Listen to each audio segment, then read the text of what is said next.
Assalamualaikum warahmatullahi wabarakatuh. Perkenalkan, nama saya Rifki Pahlawan dari kelas ITP 2. Kali ini saya akan menjawab soal UTS mata kuliah pendidikan agama Islam. Baik, soal yang pertama yaitu apa itu Islam? Bagaimana kalian memahami Islam dan memahamkan Islam kepada orang lain? Yang pertama, Islam. Islam adalah keyakinan kepada Allah Subhanahu wa taala untuk selalu berserah diri, tunduk dan patuh kepadanya.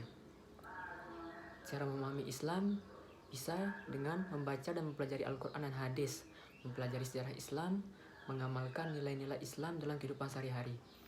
Dan cara memahamkan Islam kepada orang lain menurut saya adalah dengan mengajak berdialog ataupun berdiskusi tentang bagaimana agama Islam itu sendiri dan tunjukkan bagaimana implementasi nilai-nilai Al-Quran dalam kehidupan sehari-hari.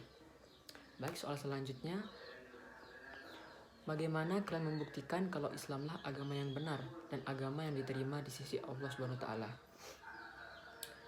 Menurut saya yaitu dengan melalui Al-Quran, yang dimana Al-Quran sendiri adalah kitab suci penyempurna kitab-kitab sebelumnya. Al-Quran ini membawa petunjuk yang lurus yang dapat membawa manfaat baik di dunia maupun di akhirat. Hal ini diperkuat kembali dalam surah Ali Imran ayat 83 yang artinya, maka mengapa mereka mencari agama yang lain selain agama Allah, padahal apa yang di langit dan di bumi berserah diri kepadanya, baik dengan suka maupun terpaksa, dan hanya kepadanya mereka dikembalikan.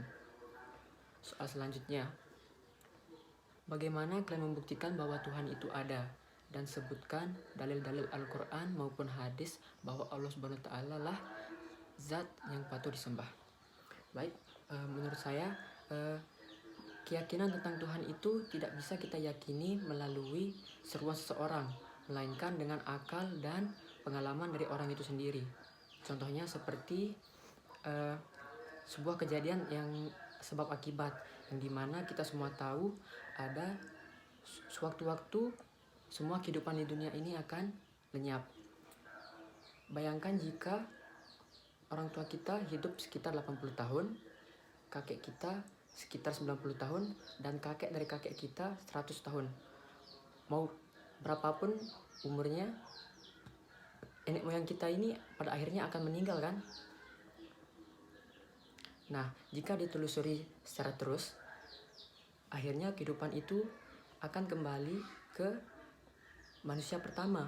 Nah, yang menjadi pertanyaannya, bagaimana bisa manusia pertama itu ada dan hidup hingga garis keturunannya bisa terus sampai sekarang, contohnya seperti kita, sehingga dapat disimpulkan bahwa ada makhluk kekal, yaitu Tuhan yang menciptakan makhluk tidak kekal, yaitu manusia pertama.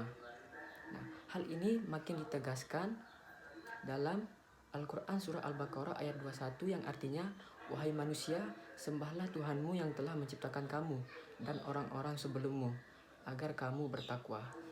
Dan hal ini ditegaskan kembali dalam hadis Sahih Al-Bukhari, Rasulullah SAW pernah bersabda, tidak ada Tuhan yang berhak disembah kecuali Allah Subhanahu wa taala.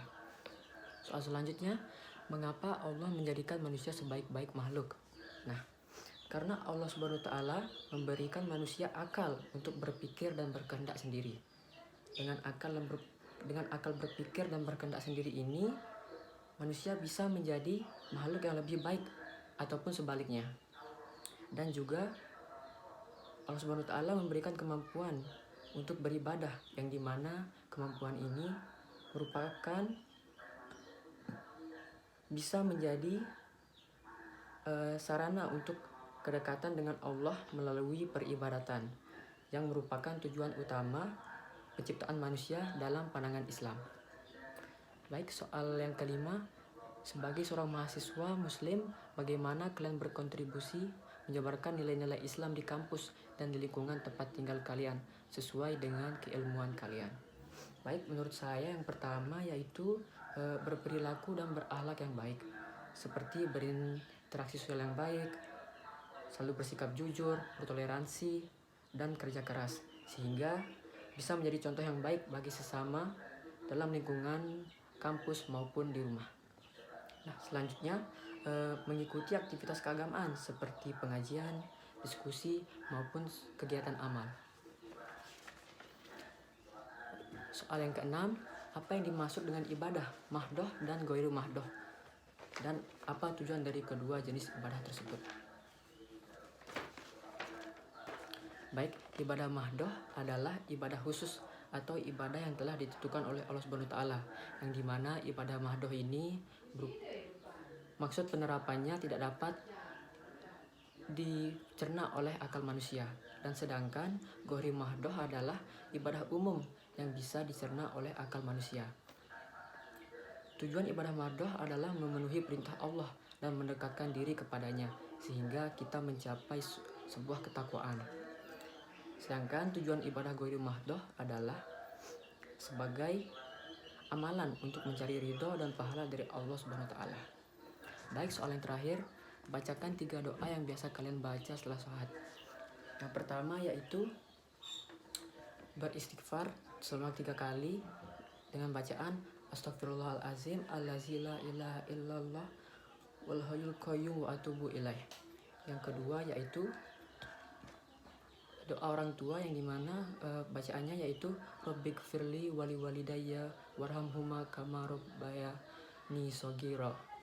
Baik, yang ayat ketiga yaitu ayat kursi dengan bacaan Allahu la ilaha wal hayyul qayyum la ta'khuzuhu sinatun wala naun lahu ma fis samawati wa ma fil ard man zal ladzi yashfa'u indahu illa bi izni ya'lamu ma baina aydihim wa ma khalfahum wa la yuhitu nabi syai'in min ilmihi illa bima syaa awasya kursiyyus samawati wal ard wa la yahudu ibzuhuma wa huwal aliyyul azim. Baik, sekian jawaban UTS saya. Terima kasih. Wassalamualaikum warahmatullahi wabarakatuh.